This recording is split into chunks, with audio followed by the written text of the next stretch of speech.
नमस्कार, मैं हूं मनोज वर्मा और आप देख रहे हैं अटेंशन। मध्य प्रदेश में विधानसभा चुनाव को अब कुछ महीने शेष हैं, लिहाजा टिकट बंटवारे को लेकर बीजेपी और कांग्रेस में चिंतन और मंथन का दौर देखने को मिलेगा। 26 जुलाई को भोपाल आ रहे बीजेपी के कद्दावर नेता अमित शाह भी टिकट को लेकर जो सर्वे हुआ है उस पर मंथन करेंगे। जाहिर है कि चुनाव में टिकट बंटवारा एक बड़ी चुनौती है। ऐसे में सवाल है कि बीजेपी और कांग्रेस में से कौन इस चुनौती से बेहतर तरीके से निपटेगा और किस पार्टी के लिए इस बार टिकट बंटवारा आसान रहने वाला है। आज इन्हीं सवालों के जवाब तलाशेंगे, लेकिन पहले रिपोर्ट देखिए।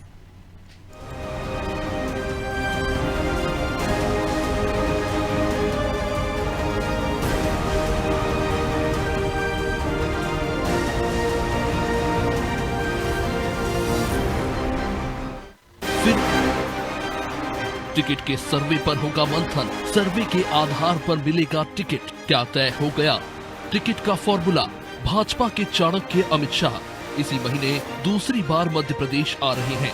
कुछ दिनों पहले वो एमपी बीजेपी के 9 बड़े बैठक कर चुके थे, लेकिन इस बार वो टिकट को लेकर जो सर्वे हुआ उसकी रिपोर्ट पर मंथन करेंगे। यानी बीजेपी इस बार भी सर्वे के आधार पर ही टिकट बांटने जा रही है। इतना ही नहीं, केंद्रीय मंत्री अमित शाह की हर एक टिकट पर नजर रहेगी। पार्टी किसको प्रत्याशी बना रही है और क्यों, वो इसकी रिपोर्ट भी लेते रहेंगे। जाहिर है कि चुनाव को अब कुछ ही महीने रह गए हैं। ऐसे में चुनावी रणनीति के साथ अमित शाह टिकटों को लेकर भी एमपी बीजेपी नेताओं के साथ चर्चा करने 26 जुलाई को मध्य प्रदेश आ रहे हैं। और हमारी रणनीति के तहत चुनाव का विषय है, तो हम अमित शाह जी का मार्गदर्शन लेंगे। अब अमित शाह जी आएंगे, टिकट को लेकर बातचीत करेंगे, सर्वे को लेकर बातचीत करेंगे, तो बहुत सारी चीजें नीतिगत होती हैं। निश्चित तौर पर जो हमारा लक्ष्य है, अब की बार 200 पार, हर मतदान केंद्र पर 51% मत भाजपा के पक्ष में, इस पर हम बात करेंगे। और जिस प्रकार का भयंकर परिवारवाद दिग्विजय सिंह, कमलनाथ और कांग्रेस में है, जिस प्रकार के भ्रष्टाचार के घोटालों की गारंटी कांग्रेस है, उस पर बात करेंगे और जनता की कृपा प्राप्त करेंगे। अमित शाह का मध्य प्रदेश आना चुनावी लिहाज से बीजेपी के लिए काफी अहम है। फिर चाहे बात टिकट पर मंथन की हो या चुनावी तैयारियों की। इधर कांग्रेस भी अगले महीने 60 से ज्यादा सीटों पर प्रत्याशियों का ऐलान कर सकती है। हालांकि कांग्रेस मध्य प्रदेश में भाजपा के केंद्रीय नेताओं के दौरों को लेकर हमलावर है। कांग्रेस कह रही है कि चुनाव को लेकर बीजेपी ने जो सर्वे करवाया उसमें बीजेपी की हालत खराब है, इसलिए भाजपा के दिग्गज मध्य प्रदेश का दौरा लगातार कर रहे हैं, लेकिन इससे होना कुछ भी नहीं है। जो सर्वे रिपोर्ट आई हैं विधानसभा चुनाव के संदर्भ में, कांग्रेस भारतीय जनता पार्टी से बहुत आगे है, बीजेपी पीछे है। इसलिए बार बार अमित शाह जी, नरेंद्र मोदी प्रधानमंत्री जी, जेपी नड्डा जी, बार बार फ्रिक्वेंटली इनका दौरा हो रहा है ताकि ये आगे कुछ चमत्कार कर सके। पर अब कोई भी आ जाए, मध्य प्रदेश की जनता ने मन बना लिया है। 2023 के चुनाव में टिकट बांटना न सिर्फ भाजपा बल्कि कांग्रेस के लिए भी एक चुनौती है। दोनों ही दल सर्वे को आधार बनाकर टिकट बांटने जा रहे हैं। कांग्रेस बीजेपी से पहले उम्मीदवारों की लिस्ट जारी कर सकती है ताकि समय से पहले डैमेज कंट्रोल किया जा सके। वही बीजेपी अपनी लिस्ट कब जारी करेगी, ये अमित शाह की बैठक के बाद ही साफ होने की उम्मीद है। ब्यूरो रिपोर्ट, अनादि टीवी।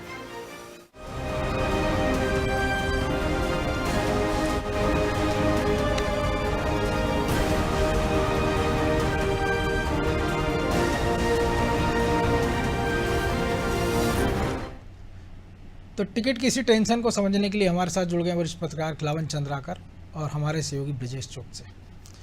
बहुत स्वागत है खिलावन जी आपका। नमस्कार। टिकट वितरण सबसे पेचीदा काम, क्योंकि दल कितना ही अनुशासन वाला हो, चाहे वो बीजेपी वाला हो, काडर वाला या लीडर वाली कांग्रेस या और तमाम सारे दल, सर्वे को लेके भले कह दें कि भाई जिता हुआ आदमी को टिकट दिया जाएगा, सर्वे में इसकी जीत पक्की है, ये दमदार है, लेकिन जब टिकट वितरण के लिए बैठते हैं नेता तो सिर्फ टब्बल भी होती है, कुछ दलों में जूतम पेजार भी हम देखते हैं। लेकिन इस बार चुनौती कितनी कठिन साबित होने वाली दोनों दलों के लिए, खासतौर से बीजेपी के लिए, क्योंकि 2018 का परिणाम वो भुगत चुके हैं। देखिए मनोज जी, निश्चित रूप से किसी भी दल के लिए टिकट वितरण किसी भी चुनाव में, चाहे विधानसभा चुनाव हो, चाहे स्थानीय निकाय के चुनाव हो या अन्य चुनाव, टिकट वितरण सबसे बड़ी चुनौती होती है निश्चित तौर पर। बिल्कुल। और टिकट वितरण के पहले का रिएक्शन, टिकट वितरण के बाद का रिएक्शन, ये सब देखने के लायक होती है। और इस पर निर्भर करती है कि टिकट वितरण कितना बेहतर तरीके से हुआ है।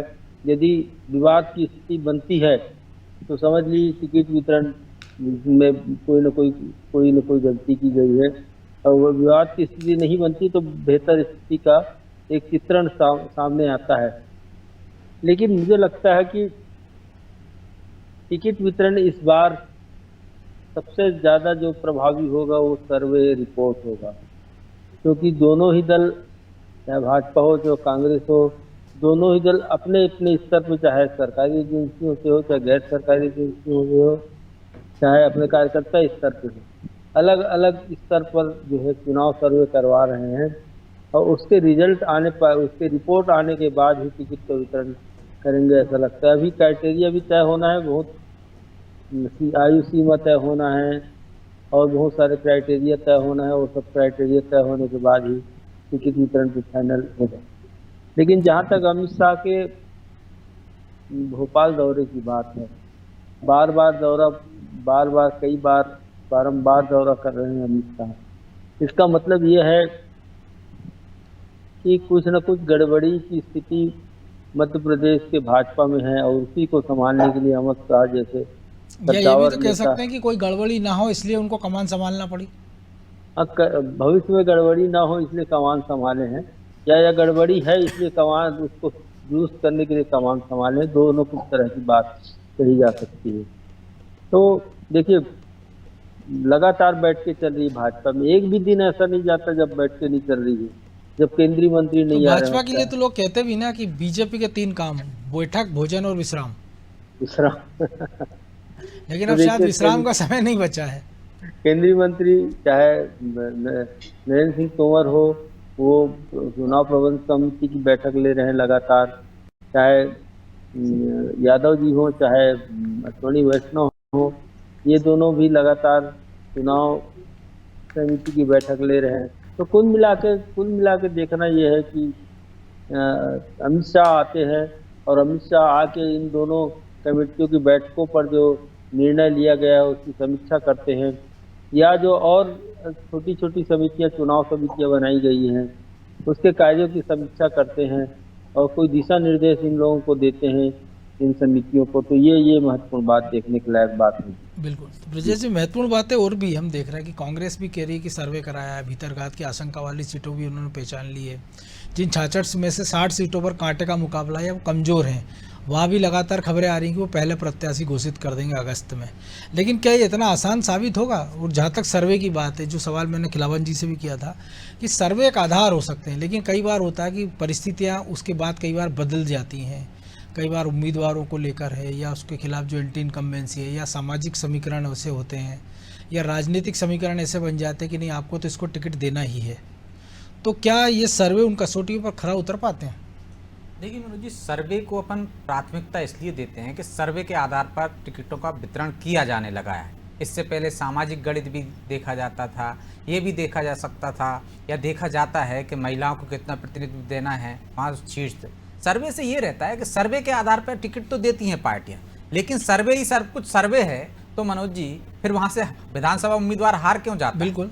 तो सर्वे एक पैमाना है, बहुत सारे पैमाने होते हैं टिकट देने के, उनमें सर्वे एक हमको पहले पायदान पे कह सकते हैं कि जो हमारे पास उपलब्ध है उसमें से ये सबसे बेहतर है। एक ये आ जाता है। इसके बाद आ जाता है कि सामाजिक कितना है आपका वोट बैंक, व्यक्तिगत कितना वोट बैंक है, फिर आपका पार्टी के प्रति यदि मान के चलिए कि वो हम सर्वे में प्रथम नंबर पे आया ना कि यही मजबूत है, यही आता है। ये नहीं आता कि जीत ही जाएगा या यही जीतेगा, क्योंकि दूसरी पार्टी भी अपने दल का सर्वे कराती है तो उसको भी लगता है कि मजबूत ये है, तो उनके सर्वे में ज़्यादा मजबूत होगा तो वो जीत जाता है। यही वजह है कि सर्वे के आधार पर दोनों पार्टियां टिकट देती हैं, लेकिन जीतता एक ही है। बिल्कुल। सर्वे कई बार काटने का काम भी करते हैं मनोज जी, कि सर्वे में आपका नाम नहीं है या सर्वे में आपका नाम भी है लेकिन किसी और वजह से किसी को टिकट देना है, बाकी के समीकरण यदि उसके पक्ष में जा रहे हैं, तब ये कहा जाता है कि सर्वे में आपने।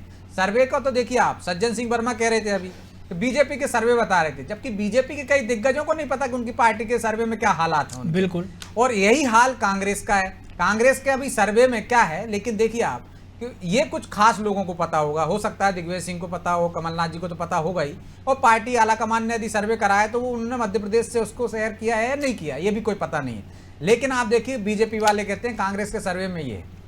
तो सर्वे पर चर्चा बहुत होती है, लेकिन सर्वे सिर्फ अकेला एक पैमाना नहीं है टिकट देने का, वो एक प्राथमिकता में रहता है, पहले पायदान पर रहता है कि उसके आधार पर आपका दावा मजबूत हो गया और बाकी के अन्य कारण आपके साथ मिल जाते हैं तो आप वहां पे मजबूत दावेदार हो जाते हैं और आपको मिल जाता है। कई बार पार्टियां सर्वे के आधार पर टिकट नहीं देती हैं, कई बार अन्य कारण रहते हैं। आप देखिए क्या शिवराज जी का कोई सर्वे में नाम आएगा क्या कि वो विदिशा से लड़ेंगे या बुधनी से लड़ेंगे?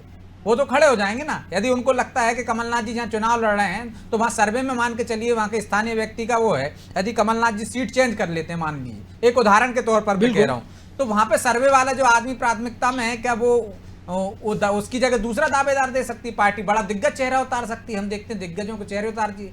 यदि दिग्विजय सिंह के खिलाफ शिवराज सिंह चौहान चुनाव लड़ने जाते हैं तो क्या वो सर्वे में आए थे? यदि शिवराज सिंह चौहान के खिलाफ यदि अरुण यादव चुनाव लड़ने जाते हैं तो वो किसी सर्वे में आए थे कि वो जीत सकते हैं वहां पे? लेकिन एक चेहरा उतारा जाता है, बड़ा नाम ऐसा होता है ताकि दिग्गजों को उनके गढ़ में घेरा जा सके, एक मैसेज दिया जा सके कि पार्टी आपको वॉक ओवर नहीं देगी। मायने नहीं रखता है। सर्वे में हो सकता है बुधनी में किसी और का नाम आ रहा हो कांग्रेस का, लेकिन जिस तरह से बात की जा रही है कि दीपक जोशी भी वहां से उतार सकते हैं, तो ये बहुत अलग बात होती है। वहां पे कई जगह ऐसे आपको बिना सर्वे के आधार पर भी आपको मैदान में उतारा जाता है। तो सर्वे उन लोगों के लिए है मनोज जी जिनके आपको टिकट देना है और जिनके टिकट काटना है, उनके लिए भी सर्वे ही काम करता है कि भाई सर्वे में आपका नाम नहीं है। बिल्कुल। तो कई बातें रहती हैं जिसके आधार पर टिकट देता है, और मुझे नहीं लगता कि अभी अमित शाह आएंगे टिकट की बात करेंगे, मुझे लगता है ये जल्दबाजी है।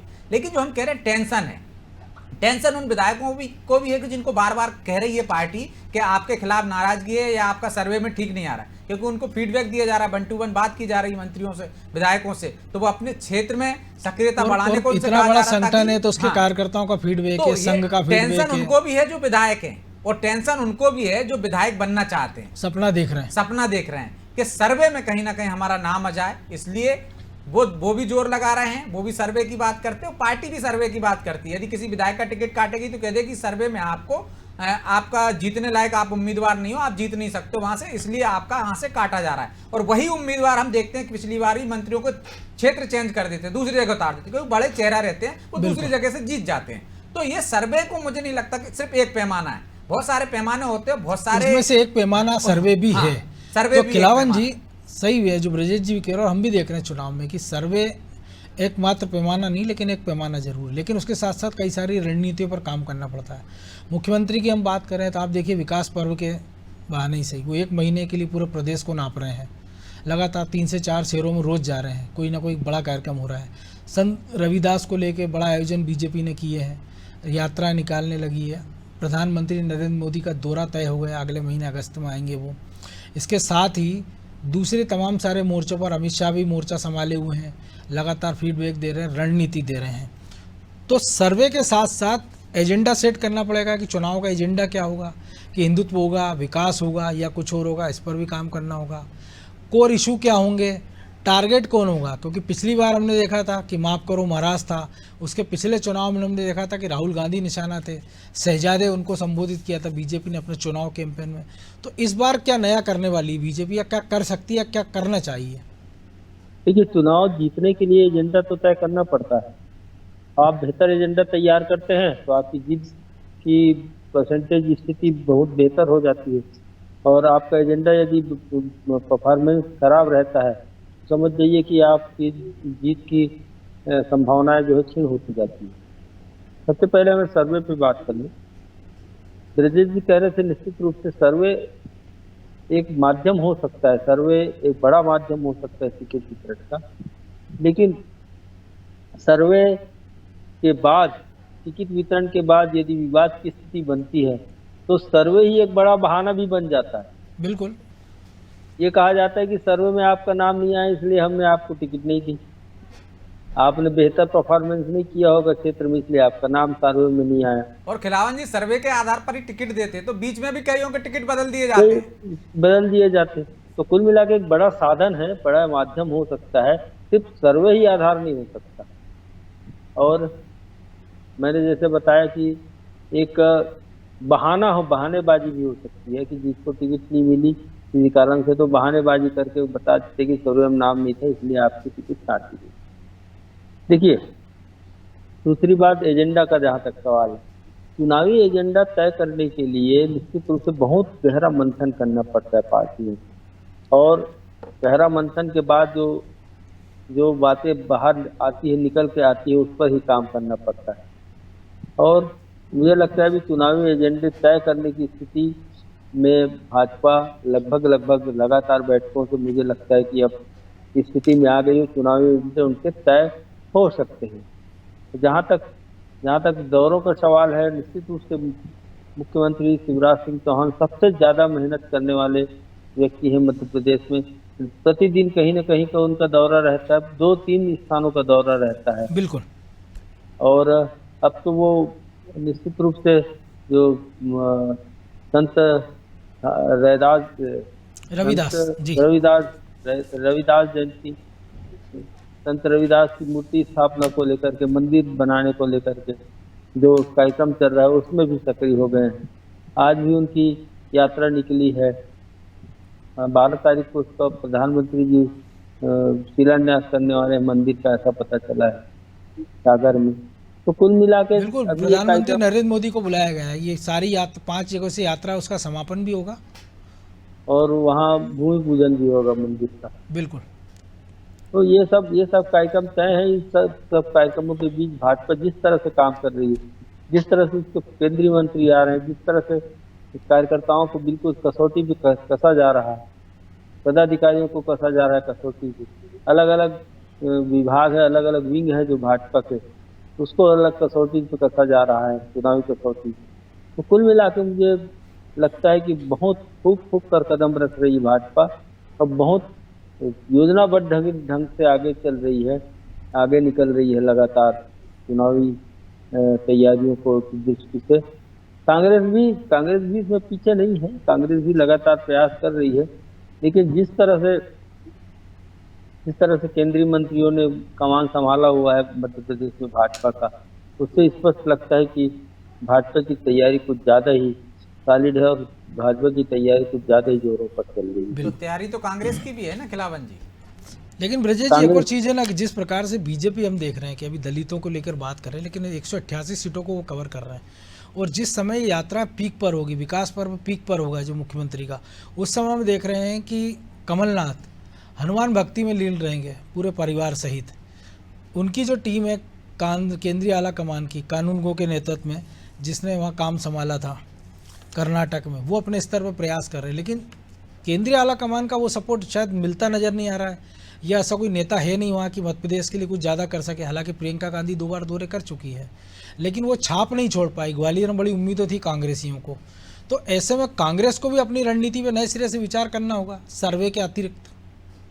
निश्चित तौर पर हर राजनीतिक दल, मनोज जी, सर्वे के साथ साथ बहुत सारे पैमाने रहते हैं जिससे वो चुनाव पर जीतता है। एक तो संगठन की क्षमता, फिर उसकी रणनीति, फिर मुद्दे, और फिर आप उसको मुद्दों को कैसे जनता के बीच में ले जा रहे हैं, जनता का जो मन है, जो मूड है, उसको अपने फेवर में कैसे कर रहे हैं। बिल्कुल, जो फ्लोटिंग वोटर है, जो डिसाइडिंग वो सारी चीजें काम करती हैं। फिर इसके बाद आपके पास चेहरा होना चाहिए, एक प्रभावी ऐसा नेता होना चाहिए जिस पर भरोसा करें लोग। तो हाँ, ये बात आपने सही कही है कि केंद्रीय आला कमान में कांग्रेस के पास कोई ऐसा रणनीतिकार है नहीं है जो अमित शाह की तरह बीजेपी के पास मौजूद है, जो कई बार हवा विपरीत दिशा में बह रही हो अपने फेवर में ले आता है। हमने देखा भी है, उनकी जो रणनीति रहती है उस पर काम करते हैं। इसलिए उनका मध्य प्रदेश में बार बार दौरा करने पर कांग्रेस को तंज कसना चाहिए, और कस भी रही है वो कि इस तरह के राजनीतिक दल तो होना भी चाहिए। कोई भी राजनीतिक दल ये नहीं कहता मनोज जी कि हम कमजोर हैं।